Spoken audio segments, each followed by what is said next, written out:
Hello दोस्तों, welcome back. So guys, जैसा आप सभी को पता है कि इन दिनों में हम लोग बात कर रहे हैं परफॉर्मेंस एंड रिवॉर्ड मैनेजमेंट के ऊपर। दोस्तों, ये सब्जेक्ट आपको आपके एमबीए फोर्थ सेमेस्टर के अंदर ह्यूमन रिसोर्स जिन्होंने अपने एचआर लेकर के रखा हुआ है उन लोगों को देखने को मिलेगा। सो अभी तक हम लोगों ने इस सब्जेक्ट का यूनिट फर्स्ट को कवर कर लिया ऑलरेडी, और यूनिट सेकेंड के ऊपर हम बात कर रहे हैं। पार्ट फर्स्ट को हम लोगों ने उसका देख लिया था और कुछ एक चीज़ें बाकी हैं, तो हम इसको यहाँ पर इसमें देखेंगे। सो अभी हम लोग यहाँ पर बात करते हैं कि ये सभी चीज़ों को हम लोगों ने देख लिया था कि managing performance at all level of management, कौन कौन से 3 लेवल ऑफ मैनेजमेंट होते हैं, उनके क्या क्राइटेरिया होते हैं, इन सभी को देखा था। 360 डिग्री अप्रेजल, 360 डिग्री फीडबैक के बारे में हम लोगों ने डिस्कस किया था। सो इसके एडवांटेजेस, डिसएडवांटेजेस, ये सभी चीज़ों को हम लोगों ने देख लिया था। Performance feedback and counselling method, ये सभी चीज़ों को भी देखा था। सो यहाँ पर हम लोगों ने मैनेजमेंट बाय ऑब्जेक्टिव की बात कर रहे थे हम लोग। सो एमबीओ की बात कर रहे थे। MBO stands for management by objective. आप लोगों ने यूनिट फर्स्ट से आप पढ़ते चले आ रहे हो। मैनेजमेंट बाय ऑब्जेक्टिव क्या होता है कि जब मैनेजमेंट और जो एम्प्लॉयज़ होते हैं, लो लेवल के एम्प्लॉयज़ होते हैं, वो साथ में बैठ करके किसी भी ऑर्गेनाइजेशन का गोल को सेट करते हैं और उस गोल को अचीव करने के लिए उस गोल को अचीव करने के लिए काम करते हैं, उसी को हम क्या बोल रहे हैं, मैनेजमेंट बाय ऑब्जेक्टिव। इसमें मैनेजमेंट ऐसा नहीं करता है कि खुद अकेले कोई डिसीजन ले लिया और एम्प्लॉयज़ को जा कर के बोल दिया कि तुमको ऐसा करना है। इसमें दोनों लोग साथ में, मैनेजमेंट एंड एम्प्लॉयज़ दोनों साथ में बैठ कर के क्या करते हैं, कोलैबोरेटिवली वर्क करते हैं, है ना। मतलब कि मैनेजमेंट को पता होना चाहिए कि कहाँ पर क्या गैप्स आ रहे हैं, क्या नहीं गैप्स आ रहे हैं, किस तरीके से एम्प्लॉयज़ को एम्पथाइज़ करना होता है, उनकी भी बात को सुन करके उनके हिसाब से डिसीज़न लेना होता है। और एम्प्लॉयज़ को भी मैनेजमेंट का एक पॉइंट ऑफ व्यू समझना होता है, उनका विज़न मिशन समझ करके अपना आउटपुट देना होता है। तो दोनों एक साथ में जब मिल करके यहाँ पर बात करते हैं, काम कोई करते हैं, कोई गोल को अचीव करते हैं ऑर्गेनाइजेशन को, उसको ही हम एमबीओ बोल रहे हैं। यहाँ पर देखो क्या लिखा है कि MBO stands for management by objective that aims to improve the performance of an organization by clearly defining objectives that are agreed. मतलब कि यहाँ पर क्या हो रहा है कि क्लियरली ऑब्जेक्टिव्स का डिफाइन कर रहे हैं और दोनों लोग क्या हो रहा है कि that are agreed to both by management and employees. किसी भी डिसीजन के ऊपर केवल मैनेजमेंट की सहमति नहीं होती, उसमें एम्प्लॉयज़ की भी सहमति होती है। और दूसरे शब्दों में क्या बोला जा सकता है कि MBO is a process in which a manager and employee agree on specific performance goals and then develop plan to reach them. यानी कि कोई चीज़ का एक प्लान बनाना, कोई गोल सेट करना और उसके बाद में उसको किस तरीके से गोल को अचीव करना, उसका प्लान करना कि वहाँ उस गोल को how they will achieve that goal, that particular goal. तो उसको ही हम क्या बोल रहे हैं, एमबीओ बोल रहे हैं। सो आई होप कि क्लियर हो गया होगा, इतनी सी बात है। तो ऑर्गेनाइजेशन डेवलपमेंट थ्रू एमबीओ, अब इसका मतलब क्या होता है कि इसका मतलब ये हो गया कि एमबीओ हम किस तरीके से ऑर्गेनाइजेशन, देखो सब यहाँ पर हेडिंग से क्या पता चल रहा है कि किसी भी ऑर्गेनाइजेशन का डेवलपमेंट कैसे हो सकता है through MBO. So using management by objective for organization development involves clear setting clear measurable goals, है ना। स्मार्ट वर्ड आप लोगों ने सुना होता है, SMART, है ना। तो उसका एक प्रॉपर फुल फॉर्म होता है, उसको सर्च करना और कमेंट बॉक्स में कमेंट करके बताना कि स्मार्ट वर्ड का फुल फॉर्म क्या होता है ना। तो इसका मतलब क्या होता है कि setting clear measurable goal that aligns with the organizational strategies objectives. By implementing MBO effectively, organization can achieving the following alignments of goal. इससे क्या होता है कि दोस्तों हमको गोल की अलाइनमेंट पता होती है, एम्प्लॉयज़ और मैनेजमेंट दोनों अवेयर होते हैं कि उनका क्या गोल है, क्या ऑब्जेक्टिव है। इनहेंस कम्युनिकेशन, इससे क्या हो रहा है, कम्युनिकेशन बिल्ड हो रहा है, परफॉर्मेंस का इम्प्रूवमेंट हो रहा है, एम्प्लॉयज़ का डेवलपमेंट हो रहा है, ऑर्गेनाइजेशन की एडेप्टिबिलिटी बढ़ रही है, और क्या हो रहा है, स्ट्रैटेजिक प्लानिंग, यानी कि हम एक अच्छे से प्लान के साथ में आगे बढ़ रहे हैं, परफॉर्मेंस अच्छा हो रहा है। इस तरीके से कई सारे इसके एडवांटेजेस यहाँ पर बात करी गई है कि किस तरीके से एमबीओ की हेल्प से क्या क्या हो सकता है, किस तरीके से कोई डेवलप कर सकती है ऑर्गेनाइजेशन थ्रू एमबीओ। यही सारी चीज़ें हैं। So stages of management by objectives, इसमें हमारी क्या क्या सबसे स्टेजेस क्या होती हैं। सबसे पहले हमको क्या करना होता है कि गोल को सेट करना होता है, साथ में बैठो, साथ में आओ, मैनेजमेंट भी आया साथ में, एम्प्लॉय भी आया साथ में। तो क्या हुआ कि गोल की सेटिंग करी गई, गोल की सेटिंग के बाद में उसको क्या किया गया, प्लानिंग करा गया कि उसको गोल को किस तरीके से अचीव किया जाएगा। उसके बाद में उसका प्लानिंग करने के बाद में उसकी इम्प्लीमेंटेशन करी गई। देन उसके बाद में इम्प्लीमेंटेशन के बाद में उसकी मॉनिटरिंग करी जा रही कि हाँ whatever they are doing is align with that particular plan और नॉट। जो भी प्लान बनाया गया, जो प्लानिंग बनाई गई है, उसके हिसाब से इम्प्लीमेंटेशन हो रहा है या नहीं हो रहा है। तो इसके बीच में कि जो प्लान बनाया गया और जो एक्चुअल में इम्प्लीमेंटेशन हो रहा है, उसके बीच में क्या गैप्स हैं, इसको कम करने के लिए यहाँ पर मॉनिटरिंग करी जाती है। मॉनिटरिंग के बाद में हम क्या करते हैं कि इवेलुएशन करते हैं, यानी मॉनिटर करते हैं। देन उसके बाद में उसको इवेलुएट करते हैं, देखते हैं कि कहाँ कौन से गैप्स हैं, गैप्स को आइडेंटिफाई करते हैं। उसके बाद में एक तरीके से हम उसमें फीडबैक प्रोवाइड करते हैं, इवेलुएट करते हैं ना, असेसमेंट। जैसे कि कोई भी चीज़ का असेसमेंट, कोई भी हमको क्या करना होता है कि फीडबैक बताना होता है कि ये यहाँ पर ये सारी चीज़ें यहाँ पर दिक्कत है और इसमें हम इस तरीके से कर सकते हैं, यहाँ पर हम इस तरीके से सुधार कर सकते हैं, उस तरीके से कर सकते हैं। उसके बाद में वहाँ पर हमको क्या करना होता है, कंट्रोल की ज़रूरत होती है या एडजस्टमेंट इसको आप बोल सकते हो। तो वहाँ पर हमको एडजस्टमेंट भी करना होता है, जहाँ पर गैप्स होते हैं उसको आइडेंटिफाई करके यानी उसको कम करना होता है। So these are the stages of management by objective. बहुत ही सिंपल, एकदम इजी वे में आपको मतलब याद भी हो जाएगा।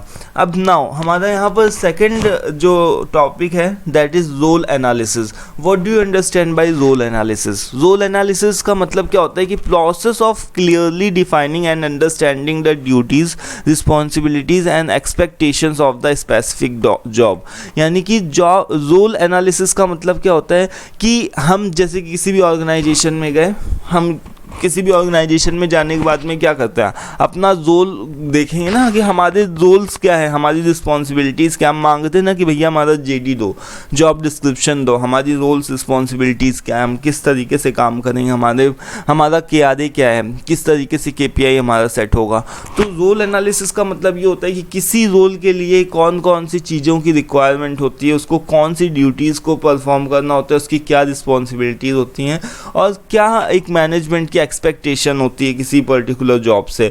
जैसे मान लो कि आपने कोई अपने ऑर्गेनाइजेशन के अंदर एक ट्रेनी हायर किया, तो ट्रेनी से आप क्या बहुत ज़्यादा एक्सपेक्ट कर सकते हो? नहीं, उससे उसको सिखाओगे, आप बताओगे, है ना।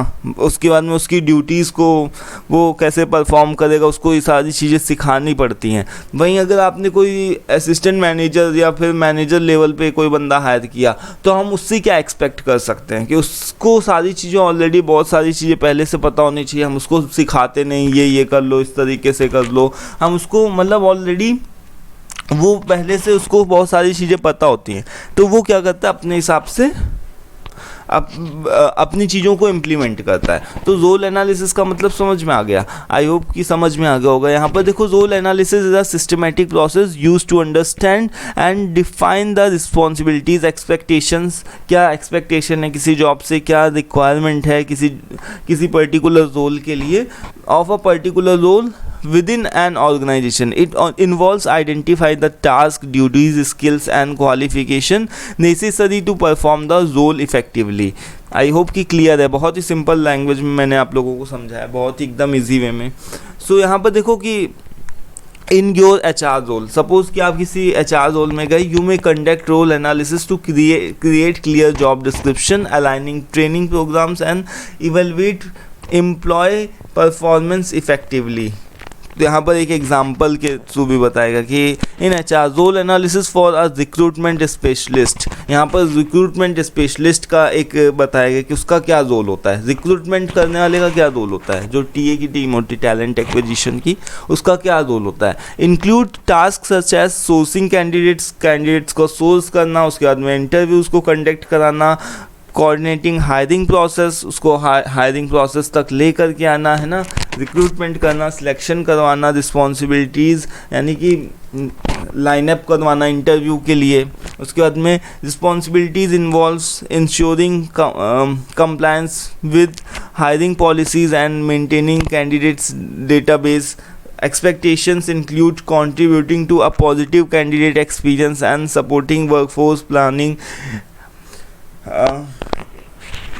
इनवाइट्स। यहाँ पर इनिशिएटिव्स, देखो यहाँ पर इसका सिंपल सा मतलब है कि सब पूरा इतना एग्जाम्पल बड़ा सा बताया गया है, तो इसका आप अपने वर्ड्स में लिख सकते हो बहुत ही ईजी वे में। कैसे बता सकते हो कि रिक्रूटमेंट स्पेशलिस्ट जो होता है उसका काम क्या होता है। उसका काम ये होता है कि भाई आपको सोर्स करना होगा, कैंडिडेट्स को स्क्रीन करना होता है, उनके सीवीज़ को, है ना।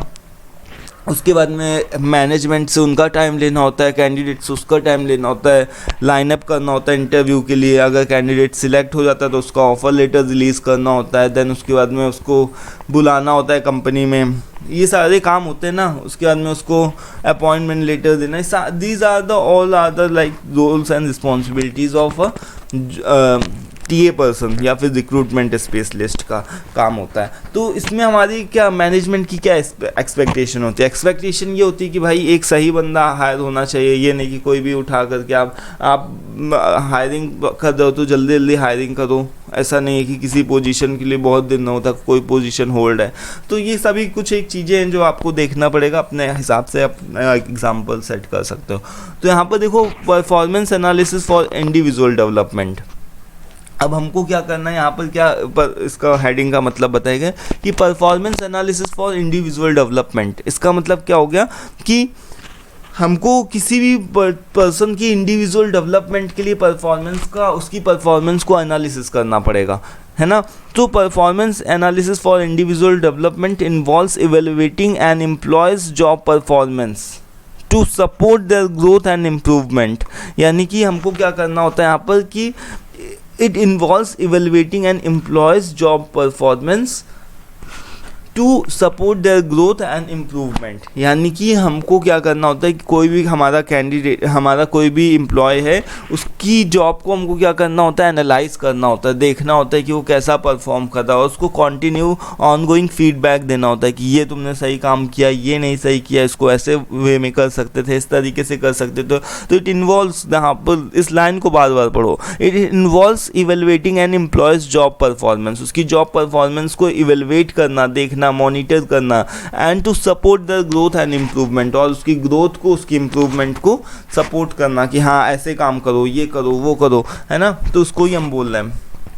सो आइडेंटिफाइंग स्ट्रेंथ, उसकी स्ट्रेंथ देखना, उसके pinpointing areas of improvement कहाँ कहाँ उसके स्ट्रेंथ क्या है, उसके एरिया ऑफ इम्प्रूवमेंट क्या है, उसके डेवलपमेंट गोल्स क्या हैं, किस तरीके से हम उसका डेवलपमेंट कर सकते हैं। प्रोवाइडिंग कंस्ट्रक्टिव फीडबैक, उसका फीडबैक देना, ऑफरिंग सपोर्ट, मॉनिटरिंग प्रोग्रेस। ये सभी सारी चीज़ें होती हैं जो कि एक परफॉर्मेंस एनालिसिस करने वाले को पता होना चाहिए कि किस तरीके से हम किसी भी एम्प्लॉय का परफॉर्मेंस को एनालिसिस कर सकते हैं जिससे उसकी इंडिविजुअल डेवलपमेंट हो सके, उसका फ्यूचर में उसके गोल्स, जो मतलब उसका रोल है फ्यूचर में, उसका बड़ा एक ऐसा लीडरशिप रोल के लिए हम उसको तैयार कर सकें। तो दोस्तों ये था हमारा यूनिट सेकंड, और अब हमारा यूनिट थर्ड स्टार्ट होगा इसके बाद में। तो अब हम लोग नेक्स्ट वीडियो में बात करेंगे यूनिट थर्ड के ऊपर। आई होप कि सारी चीज़ें क्लियर है, कोई भी कंफ्यूजन डाउट नहीं होगा। थोड़ा सा अगर आवाज़ का इशू है दोस्तों, तो मैं सुबह सुबह वीडियोस को जल्दी से रिकॉर्ड कर लेता हूँ, मतलब उठ करके, तो वो थोड़ी आवाज़ उस तरीके की आती होगी मे बी, तो उसको आपको थोड़ा सा टॉलरेट करना होगा। But thank you for watching this video, thank you once again.